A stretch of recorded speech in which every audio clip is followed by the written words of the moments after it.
Social media के ऊपर आप लोगों को आजकल नज़र आ ही रहा होगा जिस तरह सारे मोमिनीन रो रहे हैं। काफ़ी सारे लोग एयरपोर्ट के ऊपर पहुंचे हैं लेकिन उनको ट्रैवल नहीं करने दिया गया। जो मैंने अलम मौला गाजी अब्बास के रोज़े के सामने पकड़ना था, मैं वही वाला अलम चढ़ा दूं या मैं नया अलम बनाऊं। आज हज़रत मुस्लिम बिन अकील की मजलिस थी, कल से जो है ज़ियारतें शुरू हो जाएंगी। यार ये लोगों ने क्या हाल कर दिया, मतलब ये तो उस पे आ जाते हैं कि कपड़े फाड़ने पे आ जाते हैं। मतलब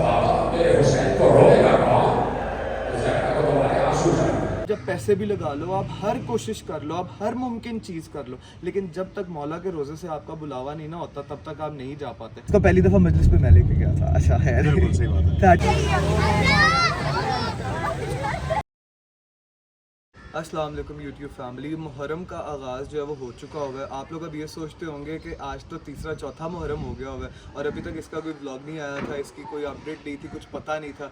नोहे के बाद मैं बस एक अलग ही मोड में था। वो वजह ये थी कि जैसे कि मैंने पिछले व्लॉग में आप लोगों को बताया था, नोहे से पहले जो व्लॉग था जिस व्लॉग का नाम था करबला जाने की दुआ, उसमें मैंने आप लोगों को बताया था कि मेरी टिकट का प्रॉब्लम आ रहा है और करबला जाने का जो है वो इस दफ़ा बहुत ज़्यादा रिस्ट्रिक्शंस है, बहुत ज़्यादा अलग अलग लॉज आ गए हुए हैं, तो बहुत सारी प्रॉब्लम्स जो है वो फेस करनी पड़ी थी। फिर भी मैंने हार नहीं मानी थी, फिर भी मैंने जिस बंदे के साथ मेरा सारा प्रोसेस चल रहा था मैं उसके पीछे पड़ा हुआ था कि किसी तरह वीज़ा आ जाए। खैर कल जो है, अब कल उसने मुझे फाइनली बता दिया है कि मेरा वीज़ा जो है वो रिजेक्ट हो गया, नहीं आया। सिर्फ मेरा ही नहीं हुआ, बहुत से और भी लोगों के वीज़े रिजेक्ट हुए हैं। वो तो खैर मुझे ये बता रहा था कि 500 लोगों का वीज़ा उसकी कंपनी के थ्रू रिजेक्ट हुआ है और जो बाकी रिजेक्ट हुए हैं वो अलग है। सोशल मीडिया के ऊपर आप लोगों को आजकल नज़र आ ही रहा होगा जिस तरह सारे मोमिनीन रो रहे हैं।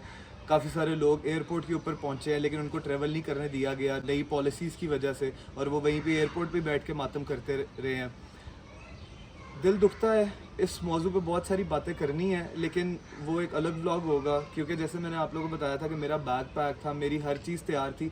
मुझे ना, मैं मेंटली इस चीज़ पे रेडी नहीं था कि मैं पाकिस्तान में इस दफ़ा अशूर करूँगा, मैं पाकिस्तान में इस दफ़ा मुहर्रम करूँगा। मैंने अपनी सारी तैयारी उस हिसाब से की हुई थी कि मैंने मौला के रोज़े पे जाना है, मैंने सारा कुछ वहाँ पे लेके जाना है। जैसे मैं 9वें मुहर्रम अलम चढ़ाता हूँ, मैं 7 मुहर्रम को जो है वो किसी और व्लॉग में बताऊँगा सारी बातें। एक ऐसा व्लॉग करेंगे जिसमें मैं आप लोगों को इनफैक्ट सब कुछ दिखाऊंगा। वो वाला व्लॉग करने का मकसद पता है क्या होगा? ये नहीं होगा कि देखो मैंने कितनी तैयारी की है, या क्योंकि बहुत नेगेटिव लोग बैठे हुए हैं। नोहे के रिस्पांस के बाद ना मैंने देखा कि लोगों के दिमाग ना बहुत ही नेगेटिव चलते हैं। तो वो उस व्लॉग का ये मतलब नहीं होगा कि देखो जी मैंने कितनी तैयारी की हुई थी। उस व्लॉग का सिर्फ ये मतलब होगा कि कई दफ़ा आप जब पैसे भी लगा लो, आप हर कोशिश कर लो, आप हर मुमकिन चीज़ कर लो, लेकिन जब तक मौला के रोज़े से आपका बुलावा नहीं ना होता तब तक आप नहीं जा पाते। और मैंने भी पूरी कोशिश की, एंड लेवल तक कोशिश की। तीसरे मुहर्रम तक मैं इंतज़ार करता रहा कि अच्छा अभी मेरा हो जाएगा सारा कुछ, अभी मेरी टिकट आ जाएगी, अभी मेरा ये हो जाएगा, अभी मैं चला जाऊंगा, अभी मैं निकल जाऊंगा। लेकिन खैर, तो आज वाला जो है व्लॉग है, अब आज हम लोग स्टार्ट करते हैं इस व्लॉग को। और आज वाले व्लॉग के अंदर मैं आप लोगों को यही बताने वाला हूँ कि जब पाकिस्तान में जिस तरह से मैं मुहर्रम करता हूँ, मैं कहाँ पे जाता हूँ, मैं कहाँ पे ज़ियारत के लिए जाता हूँ, क्या न्याज देता हूँ, कहाँ पे क्या करता हूँ, तो इस आज वाले व्लॉग में मैं यही सारा बताऊँगा। अभी काफ़ी सारी चीज़ों के जो स्केड्यूल है वो मुझे भी नहीं पता, काफ़ी सारी चीज़ों की टाइमिंग्स मुझे भी नहीं पता। तो अभी आज जो है वो पहली मजलिस पे मैं जाऊँगा और सब पता कर लूँगा कि किस तरह से सारा क्या होने वाला है। मेरे पास लिटरली अल्फाज नहीं है। मेरा इतना दिल टूटा हुआ है, मेरा इतना दिल टूटा हुआ है कि मैं आप लोगों को अल्फाजों में बता नहीं सकता। जिस बंदे ने पूरी तैयारी की होने और जिसका सामान पैक हो और बस टिकट आने का इंतज़ार हो, वीज़ा आने का इंतज़ार हो, उस बंदे पे क्या गुजरी होती है ये शायद एक मोमिन ही समझ सकता है जो मौला की ज़ियारत का इंतज़ार कर रहा हो। जी यूट्यूब फैमिली, तो मैं घर से निकल चुका हूँ और अभी फ़िलहाल मैं जा रहा हूँ इकबाल टाउन में है इमाम बार का गुलशन ज़ारा।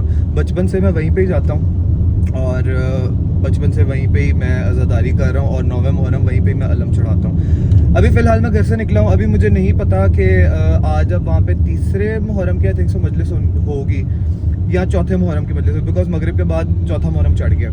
तो मेरे साथ जो है मेरा बचपन का दोस्त, you guys have seen him already. अस्सलाम वालेकुम। वालेकुम सलाम। तो you guys have already seen him in my vlogs. इसको पहली दफ़ा मजलिस पे मैं लेके गया था। अच्छा है, बिल्कुल सही बात है। That is something totally different. लेकिन अभी हम लोग पहले जाते हैं इमाम बारगाह, और वहाँ पे जाके देखते हैं कि इस साल किस तरह से सारी चीज़ें उन्होंने स्केजुलाइज की हैं। एक और बड़ी इंपॉर्टेंट बात यहाँ मशवरा आप लोग कह लो कि मुझे अब ये समझ नहीं आ रहा कि जो तैयारी मैंने की हुई थी करबला जाने के लिए, बिकॉज जो मैंने अलम तैयार किया हुआ था 9 मुहर्रम के, मैं मौला गाजी अब्बास अलमदार के रोज़े के सामने वो अलम पकड़ूंगा, और मैंने पिछले व्लॉग में भी बताया कि वो एक बड़ा एक स्पेशल एक चीज़ थी मेरे लिए, एक बड़ा अलग चीज़ थी। यहाँ से यूटर्न नहीं लेना था, यहाँ से यूटर्न लेना था, ये उन्होंने रास्ता चेंज किया, तो आगे से अब वो राउंड अबाउट से आना पड़ेगा। और जो मैंने मेहंदी का सामान सारा तैयार किया हुआ था, और जो एक और मन्नत का सारा सामान तैयार किया हुआ था, सारा एक ब्लॉग करूँगा, आप लोगों को सब चीज़ें दिखाऊंगा इन डिटेल। अब मुझे ये समझ नहीं आ रहा कि अब इस आशूर पे जो मैंने अलम मौला गाजी अब्बास के रोज़े के सामने पकड़ना था, मैं वही वाला अलम चढ़ा दूँ या मैं नया अलम बनाऊँ, मुझे नहीं समझ आ रहा। दिल नहीं मान रहा है, दिल में ये आ रहा है कि नहीं, अगर मैंने अलम मौला गाजी अब्बास अलमदार के रोज़े के सामने पकड़ने की नीयत से बनाया था ना वो वाला, तो मैं वहीं पे जाके इंशाल्लाह पकड़ूंगा। और अगले साल इंशाल्लाह दोबारा कोशिश करेंगे, अगर मौला ने बुलावा लिखा हुआ तो इंशाल्लाह अगले साल चले जाएंगे, यहाँ से नहीं गाड़ी जाएगी। चलो जी, हम पहुँच गए हैं, अब यहाँ पे कहीं पे पार्किंग ढूंढते हैं और फिर अंदर मजलिस पे चलते हैं। तो जी लेट्स गो। अच्छा, हम साथ न्याज भी लेके आए हुए हैं, लेकिन क्या करें फिर, अंदर ले जाएं कि यहीं पे आके फिर बांटे न्याज? कुछ अभी बांट देते, बाकी यहीं पे आके बांट देते न्याज। चलो फिर अभी अंदर चलते हैं, पहले जाके देख लें कितने बजे जो है वो मौलाना साहब बैठते हैं और क्या सारा टाइम टेबल है। चलो। अल्लाहुम्मा सल्ली अला मुहम्मद व आलि मुहम्मद, लब्बैक या हुसैन।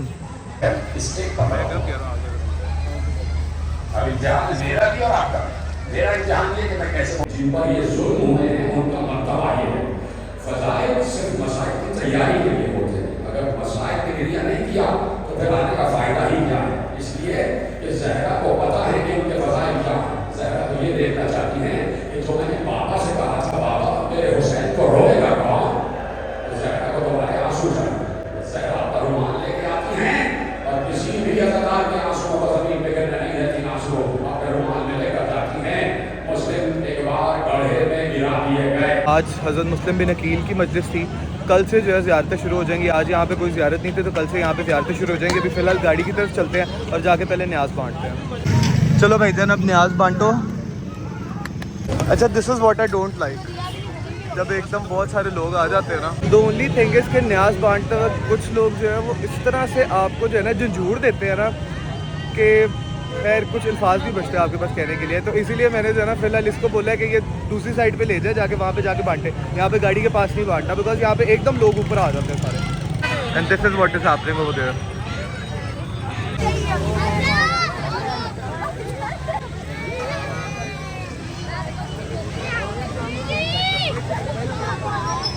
मेरी बात सुन, आजा अंदर, आजा अंदर। एक जूस जो है ना उसको, ये जो लड़का उधर खड़ा हुआ है ना, इससे बड़ी देर का कहा हुआ यार। ये लोगों ने क्या हाल कर दिया, मतलब ये तो उस पे आ जाते हैं कि कपड़े फाड़ने पे आ जाते हैं, मतलब लिटरली। आजा आजा आजा अंदर। मैं ये कह, औरतों ने जो है ना वो ऐसे अभी तक मतलब गाड़ी के इर्द गिर्द जो पट्टे मारे हुए हैं, इस तरह से ना किया करो तो बरक होता है, न्याज होती है, सबको मिल जाएगी। नहीं, ये नहीं इनको समझ आती ना, मतलब तरीके से कर लें तो सब कुछ मिल सकता है इन्हें। चलो खैर, लेट्स मूव नाउ। जिनके नाम की थी उनको उनके नाम की चली गई है जी। यूट्यूब फैमिली, तो अभी मैं जा रहा हूँ मोची गेट निसार हवेली, और बिकॉज एवरीवन न्यू कि मैं इस दफ़ा ज़ियारतों पे जा रहा हूँ, तो मैं मुहर्रम पाकिस्तान में नहीं करने वाला, तो सारा कुछ उस तरह से प्लान हुआ था। लेकिन there are a few things which I need to confirm and I need to do, तो इसीलिए अब मैं जा रहा हूँ उधर निसार हवेली। अच्छा, निसार हवेली जो है मैं जाता होता हूँ 9वें मुहर्रम जब मैं एक बाल्टन वाले इमाम बारगाह पे जब ज़ियारत विदा हो जाती है, उसके बाद फिर मैं वहाँ से निसार हवेली चला जाता होता हूँ। तकरीबन 11-12 बजे तक मैं निसार हवेली चला जाता होता हूँ, और फिर उसके बाद अज़ान अली अकबर जो है वो मैं निसार हवेली में जाके सुनता हूँ। तो अभी मैं फ़िलहाल निसार हवेली जा रहा हूँ, वहाँ पे चलते हैं और सारी चीज़ें जो हैं वो उस तरह से अब स्केजुलाइज करते हैं, क्योंकि नहीं बुलावा आया इस दफ़ा, नहीं जा सका मौला के रोज़े। अभी भी मेरे दिल में अभी यही था कि जो अलम मैंने मौला गाजी अब्बास अलमदार के रोज़े के बाहर पकड़ना था, दिल पता नहीं, अभी मुझे कुछ समझ नहीं आ रही, अभी मुझे कुछ पता नहीं है। मैंने इतने प्यार से, इतने एक किस तरह मैं अपनी फीलिंग एक्सप्लेन करूँ मुझे समझ नहीं आ रही, लेकिन मैंने बहुत, किस तरह से बताऊँ, नहीं समझ आ रही। लेकिन शायद वही वाला अलम मैं इस दफ़ा फिर इंशाल्लाह उठाऊँगा और वही वाला अलम पकड़ूँगा जुलजना के आगे 9वें मुहर्रम पे। पता नहीं यार मैं क्या बोलूँ, मुझे कुछ समझ नहीं आ रहा। लेकिन खैर अभी निसार हवेली चलते हैं और फिर आपको साथ साथ मैं बताता रहता हूँ कि अब किस तरह से मैं पाकिस्तान में आशूर करता हूँ। जी तो मैं मोची गेट पहुँच चुका हूँ और ये बिल्कुल मेरे सामने यहाँ पे है बाबुल हवाइज। ये आ गई जी मुबारक हवेली और वो साथ निसार हवेली। अभी हम सबसे पहले निसार हवेली जाएंगे। ये है निसार हवेली।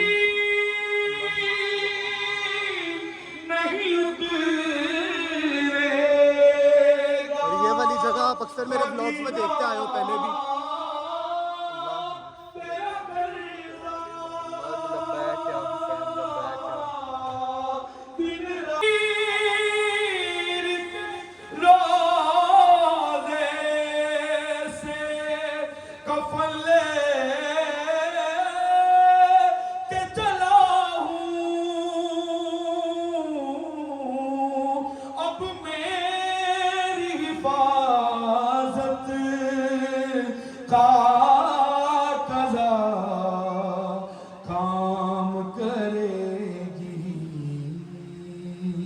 यूट्यूब फैमिली तो finally I am back in the car और एक दो बातें बस आपसे करनी है व्लॉग एंड करने से पहले। सबसे पहले तो ये कि हो सकता है मुहर्रम में 2 व्लॉग्स आया करें मेरे डेली। और दूसरी चीज़ ये कि मुहर्रम में व्लॉग्स करने का या मुहर्रम का सारा बताने का दिखाने का मेरा शुरू से एक ही मकसद रहा है ताकि मैं लोगों को अवेयर करूँ, मैं लोगों को बताऊँ कि if Shias do this why do they do that. और भी बहुत सी वजूहात होती हैं जो मैं पहले बहुत दफ़ा बता चुका हूँ कि मैं एग्जैक्ट चीज़ें बताना चाहता हूँ कि अगर शियाज इस चीज़ के ऊपर बिलीव करते हैं तो उसके पीछे का क्या रीज़न है, अगर शिया ऐसे करते हैं तो उसके पीछे का क्या रीज़न है। अब मैं चीज़ें डिटेल में बताऊंगा तो व्लॉग काफ़ी लंबा हो जाएगा। तो प्लीज़ इन चीज़ों को लेके नेगेटिव कमेंट्स मत कीजिएगा या नेगेटिव बातें मत कीजिएगा, बिकॉज जब आप दीन के बारे में नेगेटिव बात करते हो किसी के ऊपर, वो बहुत ज़्यादा हर्ट करती है इंसान को। ठीक है, नॉर्मल लाइफ में आप कितना कुछ बोल जाते हो, लेकिन जब दीन की बात आती है ना तो बहुत हर्ट होता है यार। तो प्लीज़ नेगेटिव कमेंटिंग मत किया करें, सपोर्ट किया करें इनफैक्ट। तो इसी के साथ ये वाला व्लॉग यहीं पे एंड करते हैं। आपसे मेरी मुलाकात होती है अगले व्लॉग के अंदर। कल जो है इकबाल टाउन वाले इमाम बारगाह में ज़ियारत है ओना मोहम्मद की और निसार हवेली में ज़ियारत है शहजादा अली अकबर की। तो अब आपसे मेरी मुलाकात होती है अगले व्लॉग के अंदर। So till then bye bye, अल्लाह हाफ़िज़, टेक केयर।